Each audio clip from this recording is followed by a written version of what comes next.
24 અને 25 માર્ચના રોજ દેશભરમાં બેંક બંધ રહેશે। દેશભરના બેંક કર્મીઓ 2 દિવસ હડતાલ પર ઉતરશે। 2 દિવસમાં 20,000 કરોડ ગ્રાહકોને જેની અસર પહોંચશે।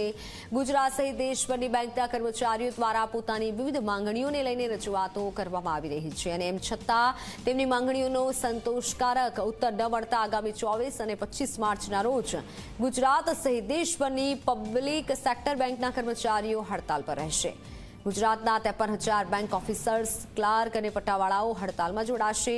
અંદાજિત 4 લાખ બેંક સ્ટાફની સામે માત્ર 2.5 લાખનું મહેકમ, 4,952 નેશનલ અને SBI બ્રાન્ચ, 62 ફેડરલ બેંક રહેશે બંધ। મહત્વનું છે કે 22 માર્ચના રોજ ચોથો શનિવાર હોવાથી અનેક બેંક કાર્યરત હોતી નથી અને તથા 23 માર્ચના રોજ રવિવાર અને ત્યારબાદ 24 અને 25 માર્ચના રોજ હડતાલના કારણે સતત 4 દિવસ બેન્કિંગ સેવા બંધ રહેતા નાના મોટા વેપારીઓ સહિત સામાન્ય લોકોને પણ અસર થશે।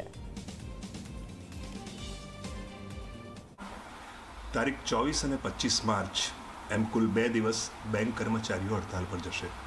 મુખ્ય માગણીઓ એ છે કે બેંકોમાં પૂરતી ભરતી થતી નથી અને આની સીધી અસર ગ્રાહકો પર પડે છે, કારણ કે ગ્રાહકો જ્યારે બેંકોમાં જાય છે ત્યારે કાઉન્ટર ઉપર સ્ટાફ જ જોવા મળતો નથી।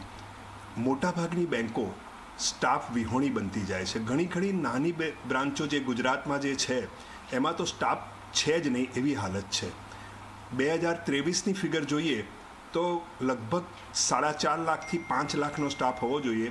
એની સામે 2024માં અત્યારે લગભગ 2.5 લાખનો સ્ટાફ છે, એટલે 1.5 થી 2 લાખ સ્ટાફ